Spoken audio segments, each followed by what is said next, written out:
Hello friends, welcome to PSC simplified. ഇത് നമ്മുടെ 18ാമത്തെ class ആണ്. ഈ ക്ലാസ്സിൽ നമ്മൾ 50-ലധികം ചോദ്യങ്ങൾ ഉൾപ്പെടുത്തിയിട്ടുണ്ട്. അതുപോലെ തന്നെ നിങ്ങൾക്കുള്ള 4 ചോദ്യങ്ങളുണ്ട്. ക്ലാസ് വളരെയധികം ശ്രദ്ധയോടുകൂടി കണ്ടു തീർക്കണം. എന്നിട്ട് നിങ്ങൾക്കുള്ള 4 ചോദ്യങ്ങൾ ആൻസർ ചെയ്യാനും കൂടെ നോക്കണം. ഓക്കെ, അപ്പോൾ ഈ രീതിയിൽ നല്ല രീതിയിൽ മുന്നോട്ട് പഠിച്ചു പോവാം. അതുപോലെ തന്നെ ഇതുവരെയുള്ള എല്ലാ ക്ലാസ്സുകളും കണ്ടു തീർക്കാൻ ശ്രമിക്കണം. ഇനിയും നമ്മൾ ക്ലാസ് ഇടും. ഇതൊരു 150 ഡേയ്സ് ജേർണിയാണ്. അപ്പോൾ നമ്മുടെ കൂടെ കൂടുക. അപ്പോൾ എത്രയാണ് നിങ്ങളോട് പറയാനുള്ളത്? അപ്പോൾ നമുക്ക് ക്ലാസ്സിലേക്ക് പോകാം. തലച്ചോറിന്റെ ഏത് ഭാഗമാണ് ശ്വസനം നിയന്ത്രിക്കുന്നത്? മെഡുല്ല ഒബ്ലാങ്കേട്ട. തലച്ചോറിന്റെ ഏതു ഭാഗമാണ് ശ്വസനം നിയന്ത്രിക്കുന്നത്? മെഡുല്ല ഒബ്ലാങ്കേട്ട. അപ്പം നമുക്കറിയാം, ഐച്ഛിക പ്രവർത്തനങ്ങളൊക്കെ നിയന്ത്രിക്കുന്നത് സെറിബ്രവും, അനൈച്ഛിക പ്രവർത്തനങ്ങൾ, നമ്മുടെ ഇഷ്ടത്തിനല്ലാത്ത പ്രവർത്തനങ്ങൾ നിയന്ത്രിക്കുന്നത് മെഡുല്ല ഒബ്ലാങ്കേട്ടയാണ്. ഓക്കെ, അപ്പോൾ ആ രീതിയിൽ നമുക്ക് ശ്വസനം നമ്മുടെ ഇച്ഛക്കനുസരിച്ചല്ല, നമ്മുടെ ആഗ്രഹത്തിനനുസരിച്ചല്ല നടക്കുന്നത്, നമ്മുടെ നിയന്ത്രണത്തിലുള്ള കാര്യമല്ല. അതുകൊണ്ട് തന്നെ അത് ആരാണ് നിയന്ത്രിക്കുന്നത്? മെഡുല്ല ഒബ്ലാങ്കേട്ടയാണ്. രക്തം കട്ട പിടിക്കാൻ സഹായിക്കുന്ന ധാതു ഏതാണ്? കാൽസ്യം. രക്തം കട്ട പിടിക്കാൻ സഹായിക്കുന്ന ധാതുവാണ് കാൽസ്യം. സന്ധികളിൽ യൂറിക് ആസിഡ് അടിഞ്ഞുകൂടുന്നത് വഴി ഉണ്ടാകുന്ന രോഗം ഏതാണ്? സന്ധിവാതം, ഗൗട്ട്. സന്ധികളിൽ യൂറിക് ആസിഡ് അടിഞ്ഞുകൂടുന്നത് വഴി ഉണ്ടാകുന്ന രോഗം ഏതാണ്? സന്ധിവാതം അഥവാ ഗൗട്ട്. എയ്ഡ്സ് രോഗനിർണയത്തിനായി നടത്തുന്ന പ്രാഥമിക പരിശോധന ഏതാണ്? എലീസ ടെസ്റ്റ് ആണ്. പ്രാഥമിക പരിശോധനയാണ്, പ്രത്യേകം ഓർത്തു വെക്കുക. അതൊരു പ്രൈമറി ടെസ്റ്റ് മാത്രമാണ്. എയ്ഡ്സ് രോഗനിർണയത്തിനായി നടത്തുന്ന പ്രാഥമിക പരിശോധന ഏതാണ്? Elisa test. എയ്ഡ്സിന്റെ മറ്റ് വേറെയും ടെസ്റ്റുകൾ ഉണ്ട്, അതുകൊണ്ടാണ് പ്രാഥമിക പരിശോധന എന്ന് പ്രത്യേകം പറഞ്ഞത്. ഒരു പോൾ വോൾട്ട് താരം ഫോം ബെഡിൽ വീഴുമ്പോൾ പരിക്കേൽക്കാത്തത് ന്യൂട്ടന്റെ ഏത് ചലന നിയമപ്രകാരമാണ്? രണ്ടാം ചലന നിയമം.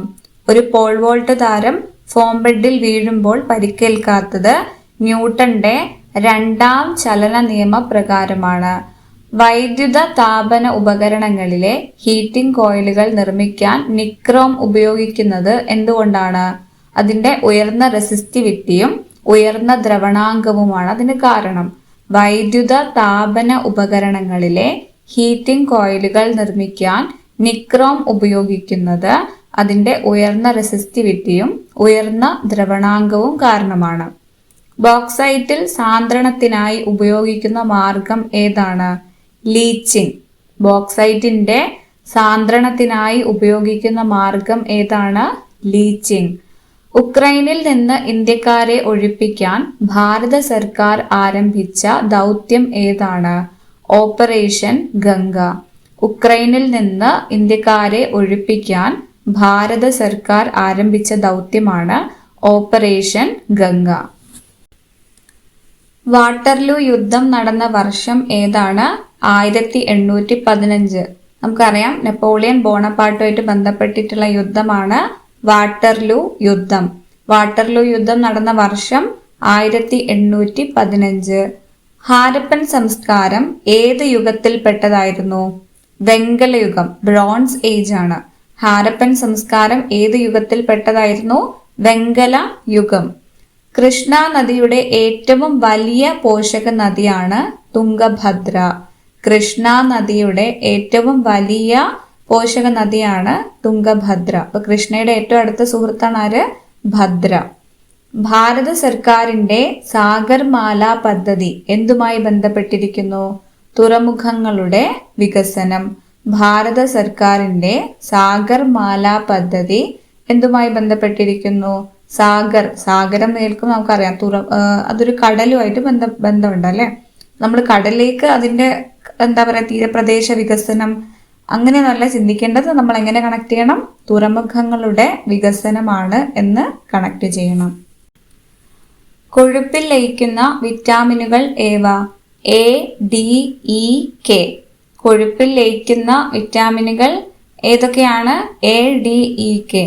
നമുക്കിത് വേണമെങ്കിൽ കേട് എന്നോ അങ്ങനെയൊക്കെ പറയാം, കേടാന്നോ അങ്ങനെ ഏതെങ്കിലും രീതിയിൽ നമുക്കതിനെ, അല്ലെങ്കിൽ ഡേക്ക. എങ്ങനെങ്കിലും നമ്മളത് കണക്ട് ചെയ്യണം. ഓക്കെ, അപ്പൊ നമ്മൾ വെള്ളത്തിൽ ലയിക്കുന്ന ഏതാ? ബിയും സിയും. അതുകൊണ്ടാണ് പച്ചക്കറികൾ കൂടുതലായിട്ട് കഴുകും പോലും നമുക്ക് ബിയും സി ഒക്കെ നഷ്ടപ്പെട്ടു പോകുന്നുണ്ട്. പാലിന്റെ ശുദ്ധി അളക്കാൻ ഉപയോഗിക്കുന്ന ഉപകരണം ഏതാണ്? ലാക്ടോമീറ്റർ.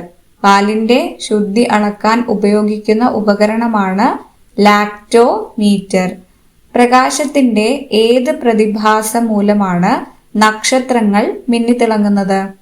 അപവർത്തനം, റിഫ്രാക്ഷൻ ആണ്. അപവർത്തനം മൂലമാണ് നക്ഷത്രങ്ങൾ മിന്നിത്തിളങ്ങുന്നത്. റിഫ്രാക്ഷൻ, അപവർത്തനം. ആറ്റത്തിലെ നെഗറ്റീവ് ചാർജുള്ള കണിക ഏതാണ്? നമുക്ക് ചിലപ്പോൾ ഒരു കൺഫ്യൂഷനൊക്കെ വരും, ഇനി ന്യൂട്രോൺ ആണോ? അല്ല, ഏതാണ്? ഇലക്ട്രോൺ ആണ്. പോസിറ്റീവ് ഏതാണ്? പ്രോട്ടോൺ. നെഗറ്റീവ് ഏതാണ്? ഇലക്ട്രോൺ. ചാർജ് ഇല്ലാത്തതാണ് എന്ത്? ന്യൂട്രോൺ. ന്യൂട്രൽ അല്ലെ, ചാർജ് ഇല്ല.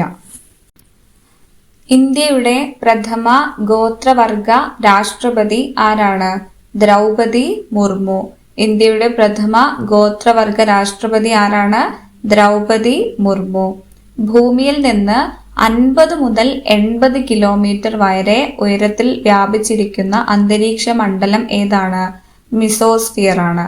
ഭൂമിയിൽ നിന്ന് 50 മുതൽ 80 കിലോമീറ്റർ വരെ ഉയരത്തിൽ വ്യാപിച്ചിരിക്കുന്നത് മിസോസ്ഫിയർ ആണ്. മിസോസ്ഫിയറിന്റെ ഉയരമാണ് തന്നിട്ടുള്ളത്.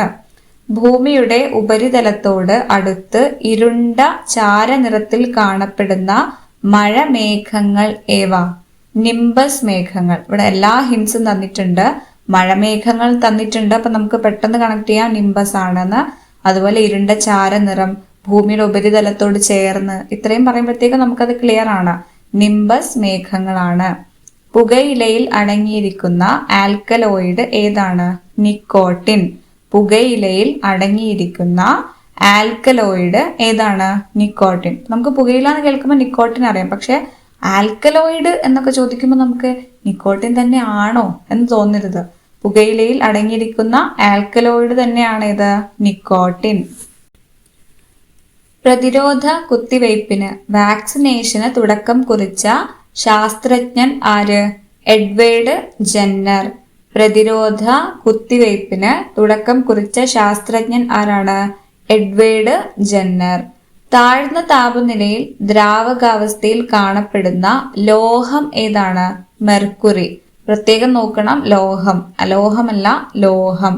താഴ്ന്ന താപനിലയിൽ ദ്രാവകാവസ്ഥയിൽ കാണപ്പെടുന്ന ലോഹം ഏതാണ്? മെർക്കുറി. സൂപ്പർ കമ്പ്യൂട്ടറുകളുടെ വേഗത അളക്കുന്നത് ഏത് യൂണിറ്റിലാണ്? ഫ്ലോപ്സ്. സൂപ്പർ കമ്പ്യൂട്ടറുകളുടെ വേഗത അളക്കുന്ന യൂണിറ്റ് ഫ്ലോപ്സ്. റിസർവ് ബാങ്കിന്റെ ആദ്യത്തെ ഇന്ത്യക്കാരനായ ഗവർണർ CD ദേശ്മുഖ് ആണ്. റിസർവ് ബാങ്കിന്റെ ആദ്യത്തെ ഇന്ത്യക്കാരനായ ഗവർണർ CD ദേശ്മുഖ് ആണ്. ഓസ്ബോൺ സ്മിത്ത് എന്താ? ആദ്യത്തെ ഗവർണർ. RBIയുടെ ആദ്യത്തെ ഗവർണർ ചോദിച്ചാൽ അത് ഓസ്ബോൺ സ്മിത്തും, ആദ്യത്തെ ഇന്ത്യക്കാരനായ ഗവർണർ ചോദിച്ചാൽ അത് CD ദേശ്മുഖും ആണ്. തമിഴ്നാട്ടിലെ ആദ്യത്തെ ജൈവ വൈവിധ്യ പൈതൃക സൈറ്റായി 2022 പ്രഖ്യാപിക്കപ്പെട്ടത് ഏതാണ്? അരിട്ടാപ്പെട്ടി. തമിഴ്നാട്ടിലെ ആദ്യത്തെ ജൈവ വൈവിധ്യ പൈതൃക സൈറ്റാണ് അരിട്ടാപ്പെട്ടി.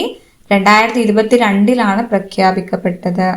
2022 ലോകകപ്പ് ഫുട്ബോൾ ഫൈനലിൽ ഗോൾഡൻ ബൂട്ട് പുരസ്കാരം നേടിയത് ആര്? Kylian Mbappe. 2022 ലോകകപ്പ് ഫുട്ബോൾ ഫൈനലിൽ ഗോൾഡൻ ബൂട്ട് പുരസ്കാരം നേടിയതാരാണ്? Kylian Mbappe.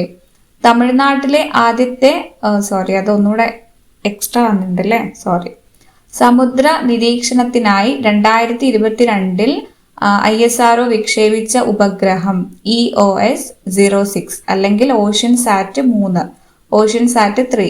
സമുദ്ര നിരീക്ഷണത്തിനായി 2022 ISRO വിക്ഷേപിച്ച ഉപഗ്രഹമാണ് EOS-06 ഓഷ്യൻ സാറ്റ് 3. ദക്ഷിണ ഗംഗ എന്നറിയപ്പെടുന്ന നദി ഏതാണ്? കാവേരി. ദക്ഷിണ ഗംഗ എന്നറിയപ്പെടുന്ന നദി കാവേരി.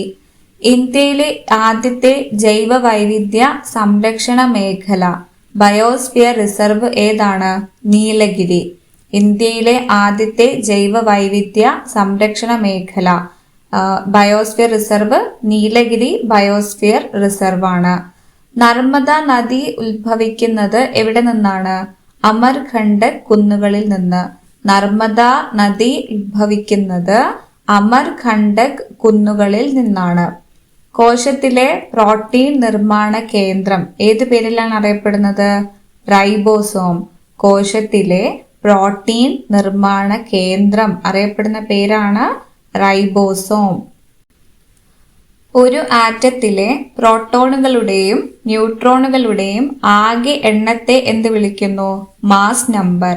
ഒരു ആറ്റത്തിലെ പ്രോട്ടോണുകളുടെയും ന്യൂട്രോണുകളുടെയും ആകെ എണ്ണമാണ് മാസ് നമ്പർ. ഓക്കെ, നമ്മൾ ശ്രദ്ധിക്കണം ഏതൊക്കെ തമ്മിലാണ് കൂട്ടേണ്ടത്? പ്രോട്ടോൺസും ന്യൂട്രോൺസും തമ്മിലാണ് കൂട്ടേണ്ടത്. അപ്പോഴേ നമുക്ക് മാസ് നമ്പർ കിട്ടുന്നുള്ളൂ. ദ്രാവകാവസ്ഥയിലുള്ള ഒരേ ഒരു അലോഹം ഏതാണ്? ബ്രോമിൻ. ദ്രാവകാവസ്ഥയിലുള്ള ഒരേ ഒരു അലോഹം ഏതാണ്? ബ്രോമിൻ. നമ്മൾ മുൻപ് മെർക്കുറി പഠിച്ചിട്ടുണ്ട്, ഒന്ന് ഓർത്തു നോക്കുക. എന്തായിരുന്നു അത്? ലോഹമായിരുന്നു അല്ലെ. ഒരു വെബ് പേജിൽ നിന്ന് മറ്റൊരു വെബ് പേജിലേക്ക് പോകാൻ സഹായിക്കുന്ന സംവിധാനം ഏതാണ്? Hyper link. ഒരു വെബ് പേജിൽ നിന്ന് മറ്റൊരു വെബ് പേജിലേക്ക് പോകാൻ സഹായിക്കുന്ന സംവിധാനമാണ് ഹൈപ്പർ ലിങ്ക്. ഒരു കമ്പ്യൂട്ടർ ശൃംഖലയെ അനധികൃത കടന്നുകയറ്റങ്ങളിൽ നിന്ന് സംരക്ഷിക്കുന്ന സുരക്ഷാ കവചം ഏതാണ്? ഫയർവാൾ. ഒരു കമ്പ്യൂട്ടർ ശൃംഖലയെ അനധികൃത കടന്നുകയറ്റങ്ങളിൽ നിന്ന് സംരക്ഷിക്കുന്ന സുരക്ഷാ കവചമാണ് ഫയർവാൾ. ഇമെയിലിന്റെ പിതാവ് എന്ന് വിശേഷിപ്പിക്കപ്പെടുന്നത് ആരാണ്? Ray Tomlinson. ഇമെയിലിന്റെ പിതാവ് റേ ടോംലിൻസൺ. Ray Tomlinson. ഇന്ത്യയുടെ ആദ്യത്തെ തദ്ദേശീയ വിമാനവാഹിനി കപ്പൽ ഏതാണ്? INS വിക്രാന്ത്. ഇന്ത്യയിൽ തന്നെ നിർമ്മിച്ചു എന്നതാണ് ഇതിന്റെ പ്രത്യേകത. അതുകൊണ്ടാണ് തദ്ദേശീയം എന്ന് പറയുന്നത്. വിമാനവാഹിനി എന്ന് പറഞ്ഞാൽ വിമാനത്തെ വഹിക്കാൻ ശേഷിയുള്ള കപ്പല്. ഇന്ത്യയുടെ ആദ്യത്തെ തദ്ദേശീയ വിമാനവാഹിനി കപ്പൽ ഏതാണ്? INS വിക്രാന്ത്. INS വിക്രാന്ത്. മൂന്നാം വട്ടമേശ സമ്മേളനം നടന്ന വർഷം ഏതാണ്? 1932. ഓക്കെ, നമ്മൾ മുൻപും പഠിച്ചിട്ടുണ്ട്. 30, 31, 32 അല്ലെ. അപ്പം മൂന്നാം വട്ടമേശ സമ്മേളനം നടന്ന വർഷം 1932. വനസംരക്ഷണവുമായി ബന്ധപ്പെട്ട ചിപ്കോ പ്രസ്ഥാനം ആരംഭിച്ച സംസ്ഥാനം ഏതാണ്? ഉത്തരാഖണ്ഡ്. വനസംരക്ഷണവുമായി ബന്ധപ്പെട്ട ചിപ്കോ പ്രസ്ഥാനം ആരംഭിച്ച സംസ്ഥാനം ഏതാണ്? ഉത്തരാഖണ്ഡ്. പശ്ചിമഘട്ടത്തെ ലോക പൈതൃക പട്ടികയിൽ യുനെസ്കോ ഉൾപ്പെടുത്തിയ വർഷം ഏതാണ്? 2012. പശ്ചിമഘട്ടത്തെ ലോക പൈതൃക പട്ടികയിൽ യുനെസ്കോ ഉൾപ്പെടുത്തിയ വർഷം 2012. ഇന്ത്യയുടെ കിഴക്കേ അറ്റത്തുള്ള സംസ്ഥാനം ഏതാണ്? അരുണാചൽ പ്രദേശ്. അപ്പൊ ഇന്ത്യയുടെ മാപ്പ് ആലോചിച്ചാൽ മതി. ഇന്ത്യയുടെ കിഴക്കേ അറ്റത്തുള്ള സംസ്ഥാനമാണ് അരുണാചൽ പ്രദേശ്. മനുഷ്യ ശരീരത്തിലെ ഏറ്റവും ചെറിയ അസ്ഥി ഏതാണ്? സ്റ്റേപ്പിസ്. കർണാസ്ഥി, ചെവിയിലുള്ള അസ്ഥിയാണ്. ചെടികളിൽ പ്രകാശ സംശ്ലേഷണം നടക്കുന്നത് കോശത്തിലെ ഏത് ഭാഗത്ത് വെച്ചാണ്? ഹരിതകം, ക്ലോറോപ്ലാസ്റ്റ്. ചെടികളിൽ പ്രകാശ സംശ്ലേഷണം നടക്കുന്നത് കോശത്തിലെ ഏത് ഭാഗത്ത് വെച്ചാണ്? ഹരിതകം, ക്ലോറോപ്ലാസ്റ്റ്. കമ്പ്യൂട്ടറിലെ സ്ഥിരമായ മെമ്മറി ഏത് പേരിൽ അറിയപ്പെടുന്നു? റോം. കമ്പ്യൂട്ടറിലെ സ്ഥിരമായ മെമ്മറി ഏത് പേരിൽ അറിയപ്പെടുന്നു? റോം. നമ്മൾ മുൻപൊരു കോഡായിട്ട് പറഞ്ഞിട്ടുണ്ടായിരുന്നു. റാം എന്ന് പറയുമ്പോൾ റാമിന് എന്താണ്? പെട്ടെന്ന് മറന്നു പോകും അല്ലെ. താൽക്കാലികമായ മെമ്മറി മാത്രമേ ഉള്ളൂ. റോം എന്നൊക്കെ പറയുമ്പം റോം വിദേശ രാജ്യമാണ്. അപ്പം അവിടുന്ന് കൊണ്ടുവന്നുകൊണ്ട് എന്തുണ്ട്? നമുക്ക് കുറച്ചുകൂടെ സ്ഥിരമായ മെമ്മറി, കുറച്ചുകൂടെ ക്വാളിറ്റി ഉണ്ട് എന്നൊക്കെ മനസ്സിലാക്കി വെക്കാം. PDF എന്നതിന്റെ പൂർണ്ണ രൂപം എന്താണ്? Portable document format. PDF എന്നതിന്റെ പൂർണ്ണ രൂപം എന്താണ്? Portable document format. ഭാരതീയ ബഹിരാകാശ പദ്ധതിയുടെ പിതാവ് എന്നറിയപ്പെടുന്നത് ആരാണ്? വിക്രം സാരാഭായ്. ഭാരതീയ ബഹിരാകാശ പദ്ധതിയുടെ പിതാവ് വിക്രം സാരാഭായ്. ഒരു ലായനി അമ്ലമാണോ ക്ഷാരമാണോ, അതായത് ആസിഡ് ആണോ ബേസ് ആണോ എന്ന് തിരിച്ചറിയാൻ ഉപയോഗിക്കുന്ന സ്കെയിൽ ഏതാണ്? pH scale. ഓക്കെ, ഒരു ലായനി ആസിഡ് ആണോ ബേസ് ആണോ അല്ലെങ്കിൽ അമ്ലമാണോ ക്ഷാരമാണോ എന്നൊക്കെ തിരിച്ചറിയാൻ വേണ്ടി ഉപയോഗിക്കുന്ന സ്കെയിലാണ് pH സ്കെയിൽ. എന്ന് നമുക്ക് pH നോക്കിയിട്ട് അത് കണ്ടുപിടിക്കാൻ പറ്റും അല്ലേ. ഇന്ത്യയുടെ വടക്കേ അറ്റത്തുള്ള ഗ്രാമം ഏതാണ്? ഇന്ദിര കോൾ. ഇന്ത്യയുടെ വടക്കേ അറ്റത്തുള്ള ഗ്രാമം ഏതാണ്? ഇന്ദിര കോൾ. വടക്ക് എന്ന് പറയുമ്പോൾ നമ്മൾ മാപ്പ് എടുത്ത് വെച്ചാൽ ഏറ്റവും മുകളിലായിട്ട് വരുന്ന ഭാഗമാണ്. ഓക്കെ, അപ്പോൾ നമുക്കൊരു തെക്കേ അറ്റം ഉണ്ട് അല്ലേ. കന്യാകുമാരിയിലാണ് തെക്കേ അറ്റം വരുന്നത്. അപ്പം കന്യാകുമാരിയിൽ ഇന്ദിര പോയിന്റാണ് വരുന്നത്. ഓക്കെ, അപ്പോൾ നമുക്കിത് എങ്ങനെ മനസ്സിലാക്കാം? അപ്പോൾ നമുക്കറിയാം മുകളിൽ വടക്ക് ഭാഗത്തൊക്കെ മഞ്ഞുണ്ട് അല്ലേ. അപ്പോൾ ഇന്ദിര കോൾ എന്ന് പറയുമ്പോൾ കോടമഞ്ഞ്, അങ്ങനെ നമുക്ക് ഓർത്ത് വെക്കാം. അഗ്നിപഥ് എന്നത് അഗ്നിപഥ് പദ്ധതി എന്തുമായി ബന്ധപ്പെട്ടിരിക്കുന്നു? സായുധ സേനയിലേക്കുള്ള റിക്രൂട്ട്മെന്റ് ആണ്. അപ്പം ഇതിൽ ഓപ്ഷൻസിൽ റെയിൽവേ എന്നൊക്കെ തരുമ്പോൾ നമുക്കൊരു സംശയം ഉണ്ടാവും, റെയിൽവേ ആണോ? അല്ല, സായുധ സേനയിലേക്കുള്ള റിക്രൂട്ട്മെന്റ് ആണ് അഗ്നിപഥ്. വന്യജീവി സംരക്ഷണ നിയമം വൈൽഡ് ലൈഫ് പ്രൊട്ടക്ഷൻ ആക്ട് ഇന്ത്യയിൽ നിലവിൽ വന്ന വർഷം ഏതാണ്? 1972. വന്യജീവി സംരക്ഷണ നിയമം വൈൽഡ് ലൈഫ് പ്രൊട്ടക്ഷൻ ആക്ട് ഇന്ത്യയിൽ നിലവിൽ വന്ന വർഷം ഏതാണ്? 1972. ഇനി നിങ്ങൾക്കുള്ള ചോദ്യമാണ്. ചോദ്യം 1. ഭാഷാടിസ്ഥാനത്തിൽ സംസ്ഥാനങ്ങൾ രൂപീകരിക്കണമെന്ന ആവശ്യം ആദ്യമായി ഉയർന്നു വന്ന കോൺഗ്രസ് സമ്മേളനം ഏതാണ്? ഓപ്ഷൻ എ 1885 ബോംബെ സമ്മേളനം. ഓപ്ഷൻ ബി 1920 നാഗ്പൂർ സമ്മേളനം. ഓപ്ഷൻ സി 1924 ബെൽഗാം സമ്മേളനം. ഓപ്ഷൻ ഡി 1931 കറാച്ചി സമ്മേളനം. ചോദ്യം 2. ഇന്ത്യയിൽ ഭാഷാടിസ്ഥാനത്തിൽ രൂപം കൊണ്ട ആദ്യ സംസ്ഥാനം ഏതാണ്? Option A Keralam. Option B Tamil Nadu. Option C Andhra. Option D Karnataka. ചോദ്യം 3.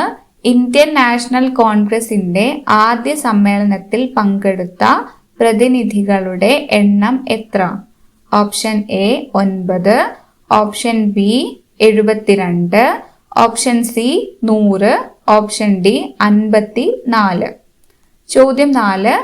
കോൺഗ്രസ് സമ്മേളനം നടന്ന ആദ്യ ദക്ഷിണേന്ത്യൻ നഗരം ഏതാണ്? Option A Bombay. Option B Pune. Option C Madras. Option D Belgaum. അപ്പോൾ ഇതിൻ്റെ ഉത്തരം നിങ്ങൾ കമൻസ് ആയിട്ട് എഴുതുക. ഒരു പിൻഡ് കമൻറ്റ് ഉറപ്പായിട്ടും ഉണ്ടാവും. നിങ്ങൾക്ക് തെറ്റിപ്പോയിട്ടുണ്ടെങ്കിൽ നിങ്ങൾക്ക് അത് കറക്റ്റ് ചെയ്ത് തരും. അപ്പം എന്തെങ്കിലും സഹായം വേണമെങ്കിൽ ഒക്കെ നിങ്ങൾ ചോദിക്കണം കേട്ടോ. ഓക്കെ ഫ്രണ്ട്സ്, അപ്പോൾ ഇത്രയാണ് ഇന്നത്തെ ക്ലാസ്. ഈ ക്ലാസ് നിങ്ങൾക്ക് ഇഷ്ടമായിട്ടുണ്ടെങ്കിൽ നിങ്ങൾ എനിക്കൊരു റെഡ് ഹാർട്ട് കമൻറ്റ് ചെയ്യണം. ഇഷ്ടമായിട്ടില്ലെങ്കിൽ നിങ്ങൾ വ്യക്തമായിട്ട് എനിക്ക് പറഞ്ഞു തരണം ഏത് ഭാഗമാണ് ഞാൻ ശരിയാക്കേണ്ടതെന്ന്. ഓക്കെ, അപ്പോൾ നിങ്ങൾക്ക് എങ്ങനെ എടുത്താലാണ് കുറച്ചുകൂടെ മനസ്സിലാവാനൊക്കെ അഭിപ്രായം ഉണ്ടെങ്കിൽ ഉറപ്പായിട്ട് നിങ്ങൾ പറയണം. ഓക്കെ, അപ്പോൾ അത്രയാണ് പറയാനുള്ളത്. നന്നായിട്ട് തന്നെ പഠിക്കുക. എല്ലാവർക്കും ഓൾ ദി ബെസ്റ്റ്. നല്ല രീതിയിൽ തന്നെ മുന്നോട്ട് പോട്ടെ. അവിടെ ഒരു മടിയും വരരുത്. ഒരു ദിവസം പോലും മുടങ്ങരുത്. എല്ലാ ദിവസവും പഠിക്കുക. പഠിക്കാൻ പറ്റാത്ത ദിവസം അറ്റ്ലീസ്റ്റ് പഠിച്ചത് റിവൈസ് ചെയ്യാനുള്ളൊരു മനസ്സ് കാണിക്കണം. അപ്പോൾ നല്ല രീതിയിൽ മുന്നോട്ട് പോവാം. അപ്പോൾ നമുക്ക് അടുത്ത ക്ലാസ് നാളെ വൈകുന്നേരം അപ്ലോഡ് ചെയ്യും. അതുവരേക്കും ബൈ ഫ്രണ്ട്സ്.